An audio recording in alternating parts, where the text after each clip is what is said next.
most people who love plants, Yeah. who bring plants in their homes, also have pets. Definitely. It's that nurturing, life in your home. For sure. They bring you so much joy. It's indescribable. Yeah.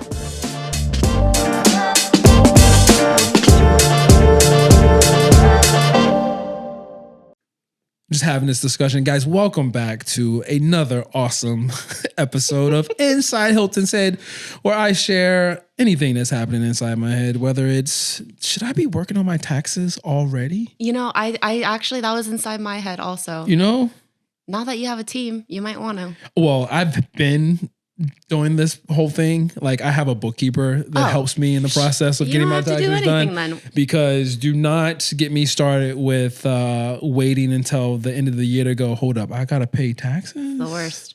It is the absolute worst. So I will say, guys, if you haven't gotten your taxes done, this episode please, is not about taxes. This FYI, episode is so sponsored don't turn us off yet. by Square Block, where we do your taxes free. No, yeah, let's try. Can we not listen to this? He's talking about doing his tax. I'm already stressed enough. Not a strong start to this episode. I am sorry. Boo, taxes. No, but I'm saying, who gave this guy a space to talk? No. But yeah, welcome back. Because here I do want to talk about what is inside my head. And with my co-host, Molly Lee. Molly, hello. Thank you. It's good to see you. Good to see you. You're looking good. Thank you. You work for me. I don't know if that's a good thing to say. If I can say it, you are also HR on my team. I am. I'm everything. Can I say that to you? Yeah, looking good is nice. That's my. Don't get specific though. I think that's the issue there. Like your eyeglasses look good. Oh, that's nice. I'm okay with that. So you just said specifics. Your socks are very cool. And I do want to say, thank you. I am impressed with your sock game. Thank you. I like your socks too. Actually. Thank you very much. It's cold out. It's cold. My floors, we have tile floor in here, and I wanted to make sure that my feet are always warm. I run warm. My wife runs cold, always cold. But if you're going to be in the house, having nice socks matters. Right. So I told you we're going to do this podcast. You're going to be in my home. We're a shoes off household. Yep. I did say to you, I gave you that information. Most Korean houses, historically, traditionally, and up to modern day, is floor heating. Ooh. It's amazing because heat rises naturally. When your feet are warm, you're warm. Imagine if these tiles were warm. How amazing that would be. Molly, I'm guessing you're someone who has heated seats in your car, maybe.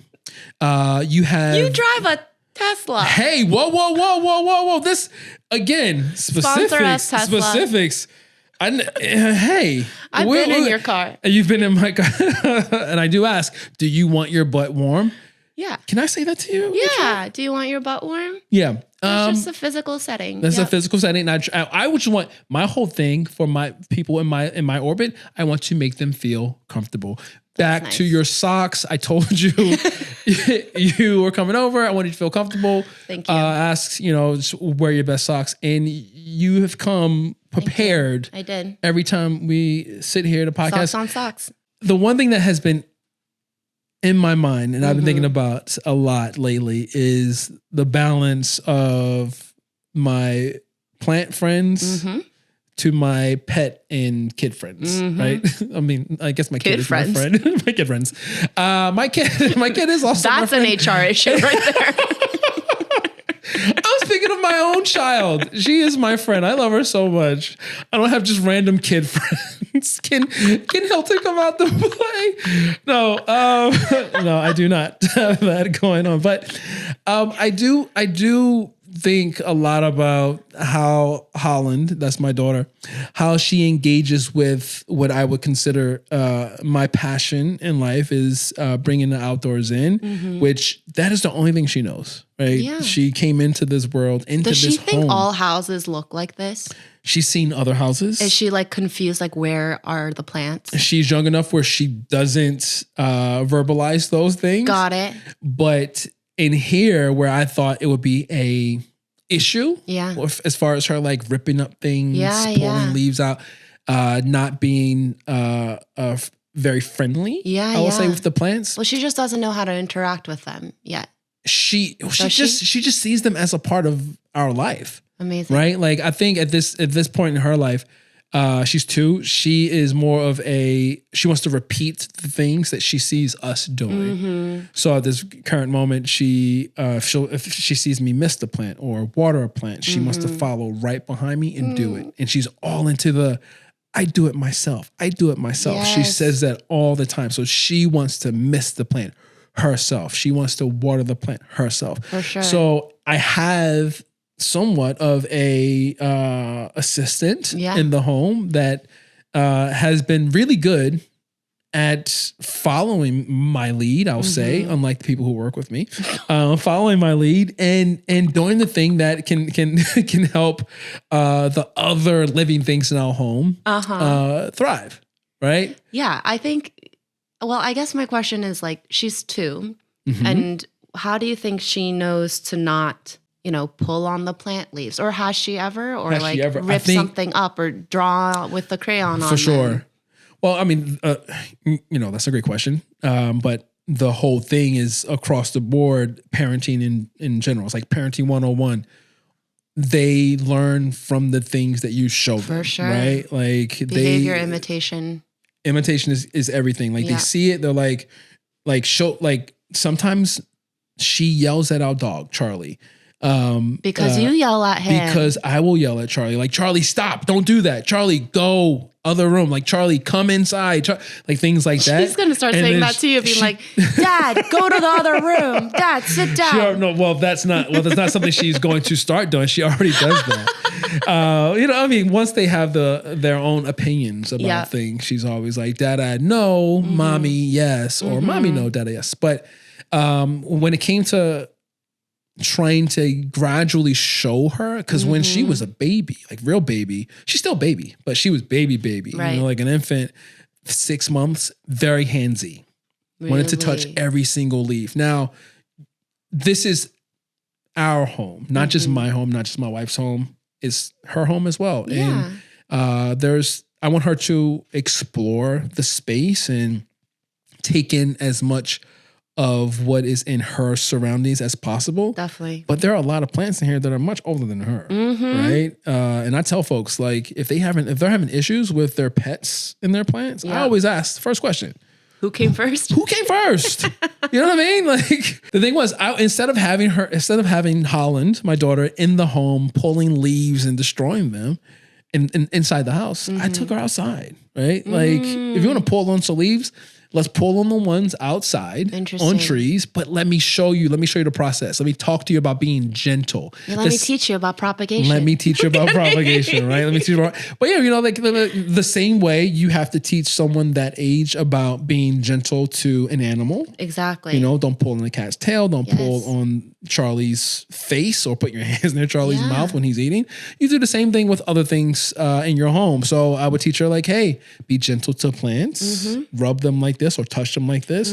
And I would slowly but surely see her attention, I would say, with the plants inside being close to how she perceives or watches me when I am tending to a plant. Definitely. Right. I think, like you said, she sees you and the way you take care of your plants, and then ultimately she'll do the same. For sure. Yeah. And that has been the thing so far for us. Now, I will say, like you said earlier, there's been moments where, she also sees how much attention I give plants. And is she cool with that? Sometimes not. You know what I mean? Like, she's like, hey, that thing you love, watch this. Are you ready Look what I can do. Look what I can do. I heard you like propagating, sir. Dada, let me show you how to propagate the way I want to. And she's pulled off a branch or a vine here and there. And like, then, scale of 1 to 10, how much does that upset you? What is 10? Like she's getting kicked out of the house. She's going to boarding school? No. Yeah. No, you know what? It doesn't upset me because, again, I would say then it's at a 2, right? Because I do go, because I feel for the plant. But I have a lot of plants. Yeah. I've forced her into this situation. Yes. Right? It's an environment that she is now just forced choice. into. Is not her choice. Truth. Right? Bless you, Charlie.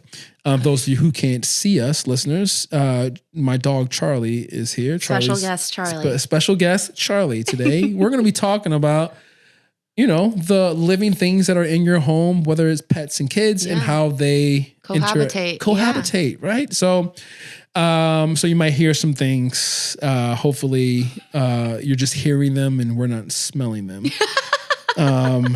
Don't blame the dog, Hilton. I tend to do so. That's the thing about having an old stinky dog. You can blame him. Sometimes my daughter will go, "Dada, you fart?" Really? Yeah, she does that. So I'm like, no, that was Charlie, clearly. But she's like, but it's good. It's great because sometimes she'll fart. I will bring it up, and then she'll turn to me and go, "Dada, I fart." Oh, it's so cute. Like, thanks for telling me. Yeah, honey. like thank you. I know. But yeah, I mean, she will pull a plant, do something that I wish she didn't do, but I can't blame her. And it's a learning moment, right? Definitely. Or a teaching moment, right? It so I will show her what can be done at that point with the plant. But I'm like, we don't want to do too much of this. Definitely. And propagate it, put it in a little water, and she sees that, and then I go, look, and it'll grow, and then I'll show her roots later, and then I'll show her me repotting the plant. Now, is she taking all this in and she's like, I want to repot a plant? No, not necessarily. She's like, not oh, at cool, this age, yeah, cool, and then we have this conversation of this is what Dada does for work, right, or fun.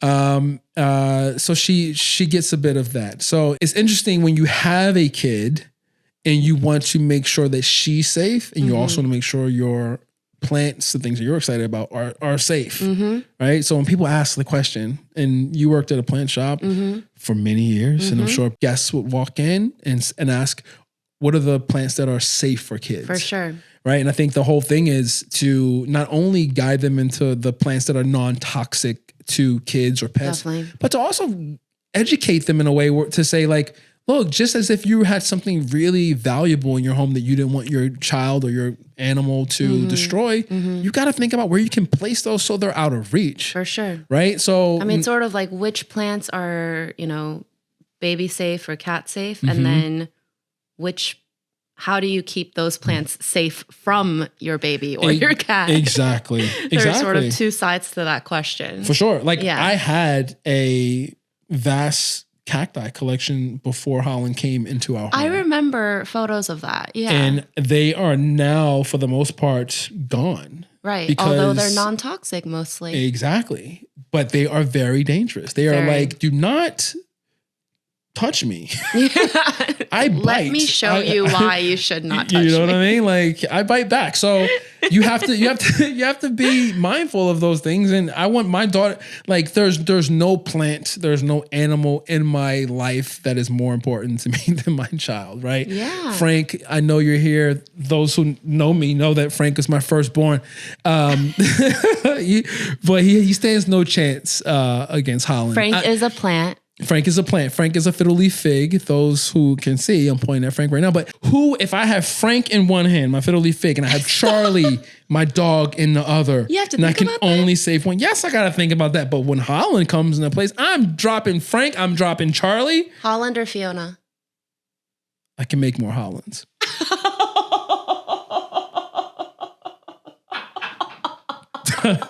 With Fiona. With Fiona. So you know what I mean? That is a great answer. I would be heartbroken. But yeah, obviously it'd be weird if you weren't. You better be. But you know what? If I had to make the decision, I think a better answer, Holland, would be we all go together. Nah, no need for that. No need to say Fiona. I don't have a kid, yeah, you don't. You have no idea. All right, so let's put this on your. You have what? I have 2 cats. Two cats. I have 1 dog. 2 cats, 1 dog. So let's drop names. Cats, go first. My cats are Jelly and it's peanut butter. Just Jelly and Moose. Jelly and Moose. I love Moose. Moose, the dessert, not the animal. Got it. Moose the dessert, like chocolate mousse. Jelly and Moose. Listeners, viewers who don't know Molly, and these are things that I've learned a lot about Molly since she's come on to my team. Molly is hungry, yo.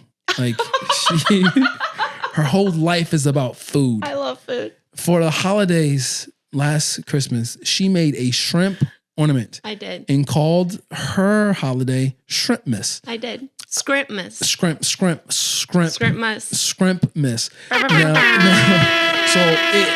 I'm afraid to ask what her dog's name is. Probably Prugogi. I wish. No. I don't want people to think I said that because you're Korean. It's because you just helped me understand before we ever started recording. You helped me pronounce a little Korean lesson. Prugogi. Yes, because I love Prugogi. Prugogi. That was great. I love it. So I'm good at pronouncing. But what is your dog's name? My dog's name is actually Mr. Peabody. Yeah.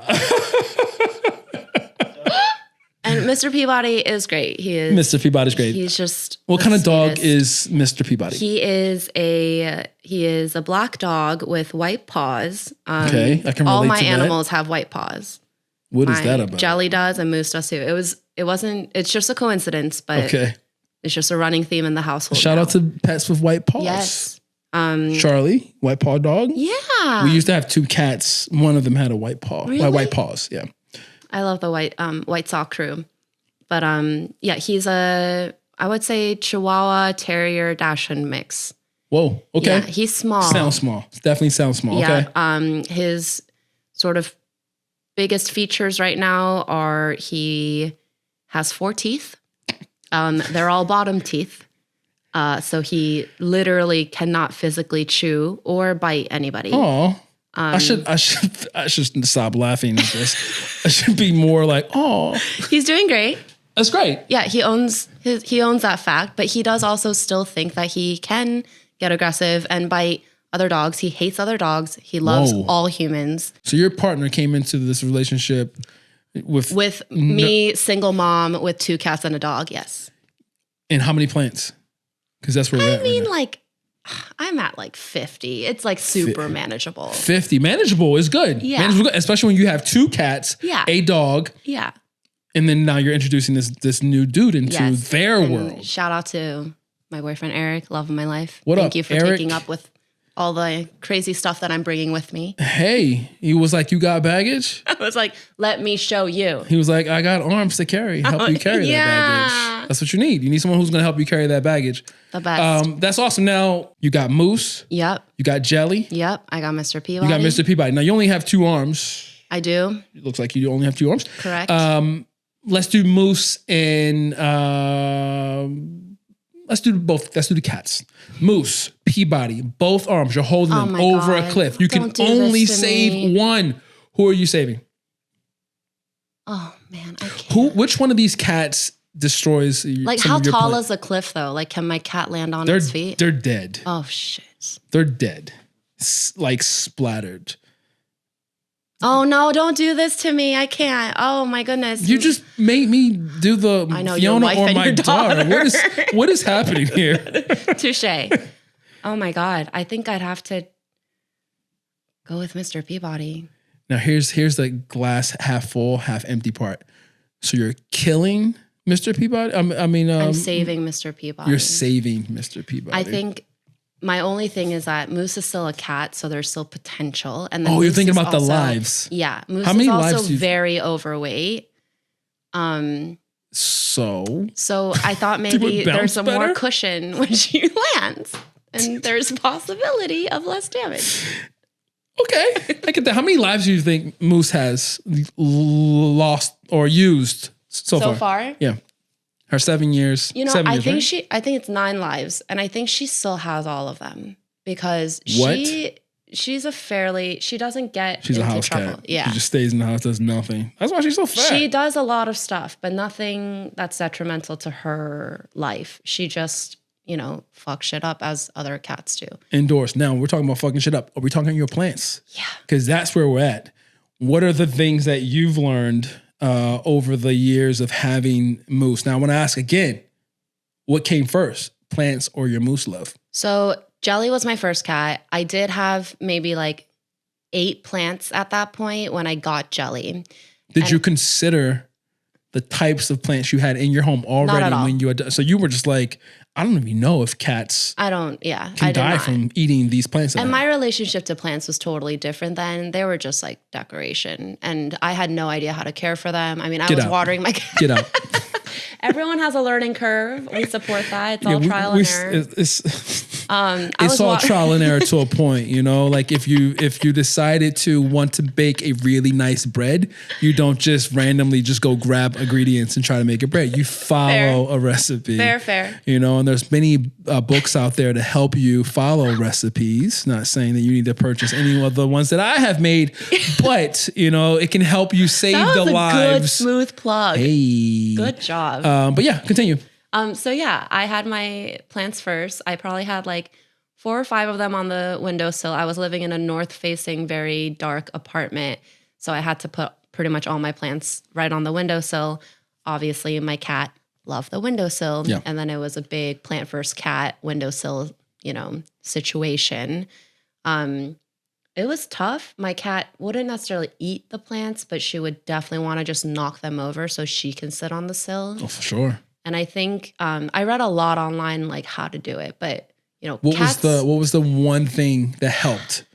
The one thing that helped, if you could provide our viewers, our listeners, with any sort of takeaway, right now, what would it be? Is they have a cat that's being a jerk to the plants? What can help them cohabitate? The best, easiest way for me to do that was putting tinfoil down on the windowsill. Oh my God, that is trash. Why? It didn't stay there forever. Okay. But my cat would learn, like, that is not fun going up there anymore. For sure. I'm going to quit doing that.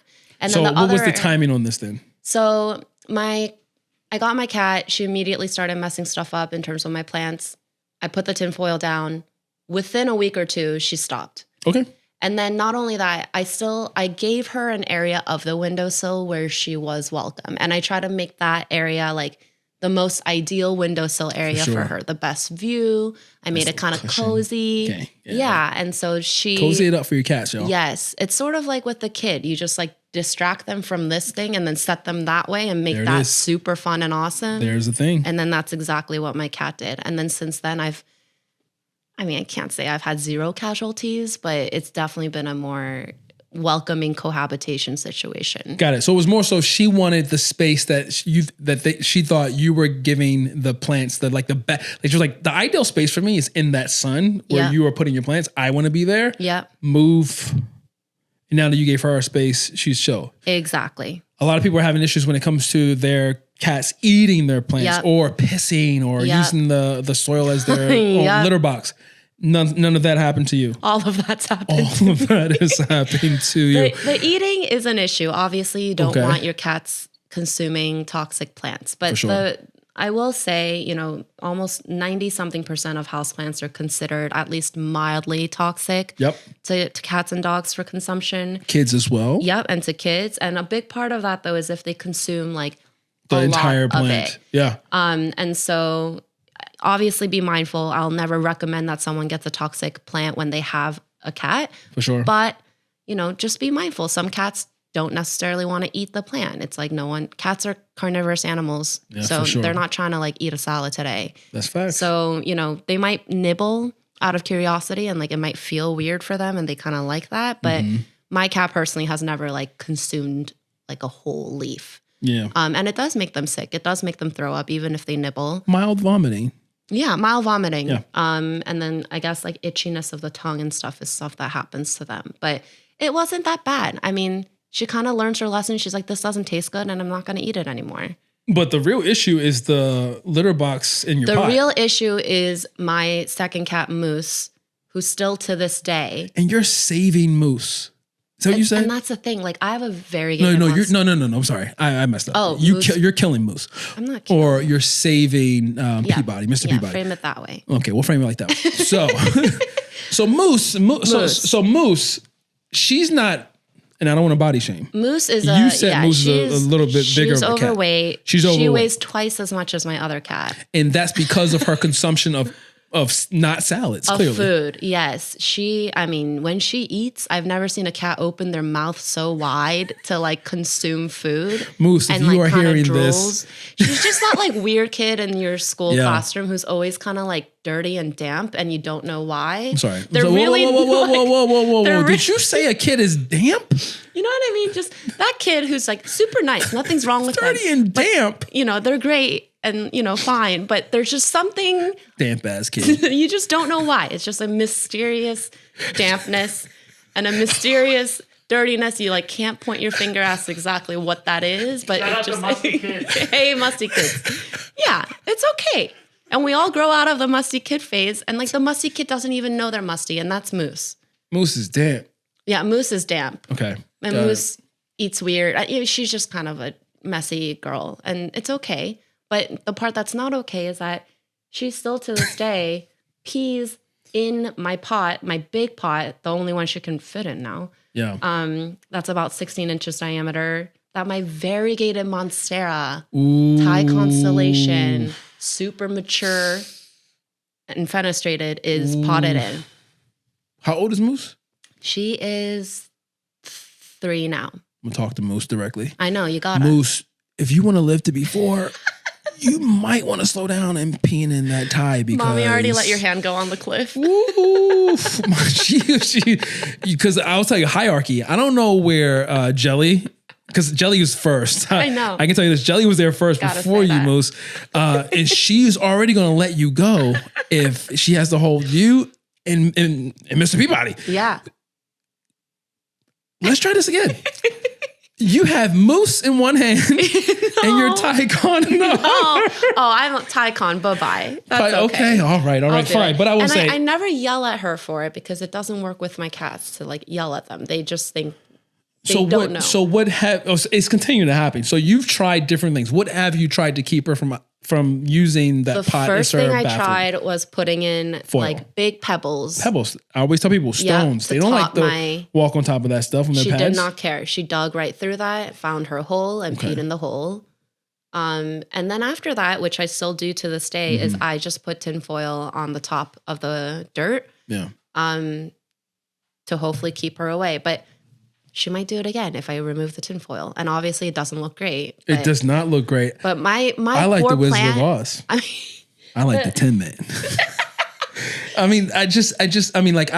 I've suggested the foil for folks who are, it does work. It's just not an aesthetic that I absolutely not support. Yeah. The hope is that they'll learn and then stop doing it. That's the hope. And then you can remove it. I'm definitely not suggesting people get rid of their pets. I'm not suggesting that people get rid of their plants, right? But at a certain situation, I'll say for your Tycon, that sort of behavior will not give that Tycon allow it to live its best life. It's not sustainable. And you'll be so shocked how fast cat pee can kill a plant. Well, I've seen immediate just yellowness on the leaves. It's for sure. Not only not being able to dry out, but cat pee is just so chemically toxic. It is the worst. In so many ways. It smells the worst. It smells It will awful. destroy your plants. It's terrible for your plant. So I will say this to you, Molly, and to anyone listening or watching, at a certain point, is it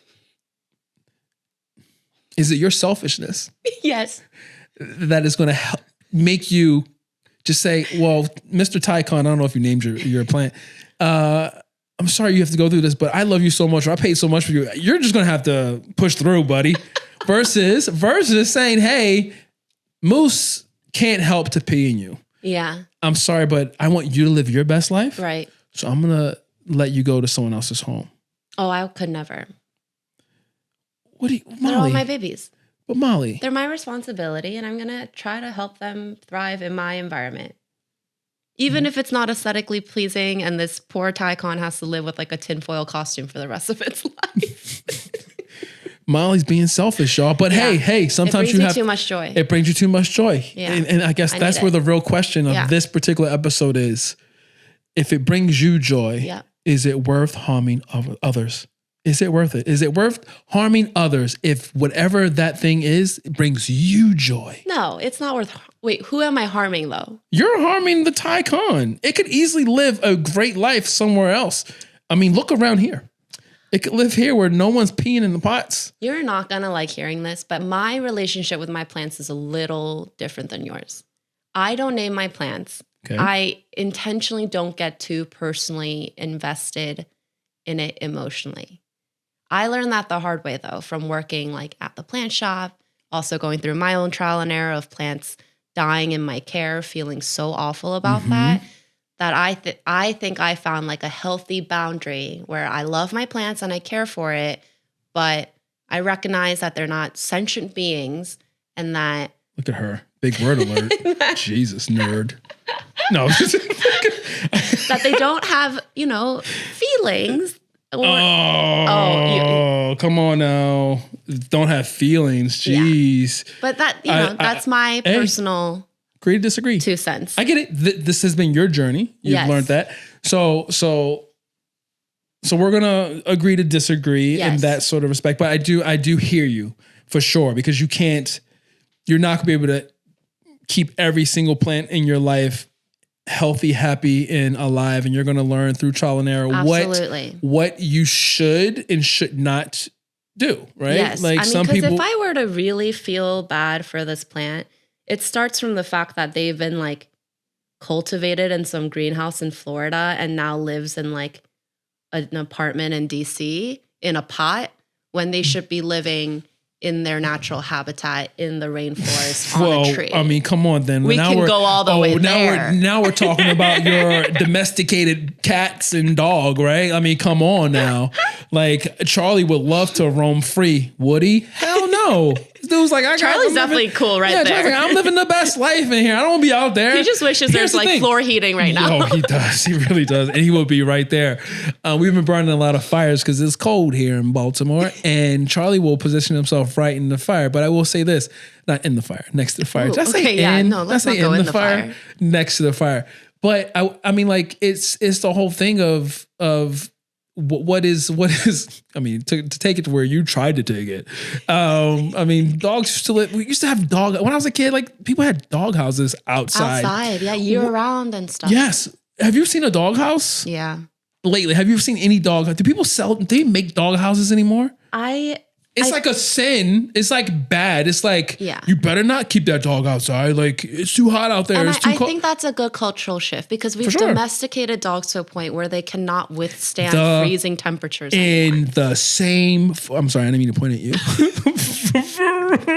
Don't you? You came over here for a second. I got out of my seat for a little bit. Same thing for plants, right? Like, it's the same thing where we're like, that time that plant is going to need to acclimate to your space, right? It's a shock. I was just living my best life in that greenhouse in Florida, and now I got to live in your, I mean, great, you have a sunroom in Baltimore, but that is pretty ideal second home. Oh yeah, it's ideal second. If you're going to have a second home, you're going to move. This is pretty cool. It's pretty cool. Well, why not? But the same thing is, it would love to be in a 75-degree, humid, bright, indirect light spot where it was living its best life. So yeah, I get that, but I do think for many of us, and I'm speaking to individuals who are on the journey in greenery that I've been, where you're like, I find joy in the process of thinking of plants in a way that is just not, their decor. Now I know that you're not on that journey as well, but just like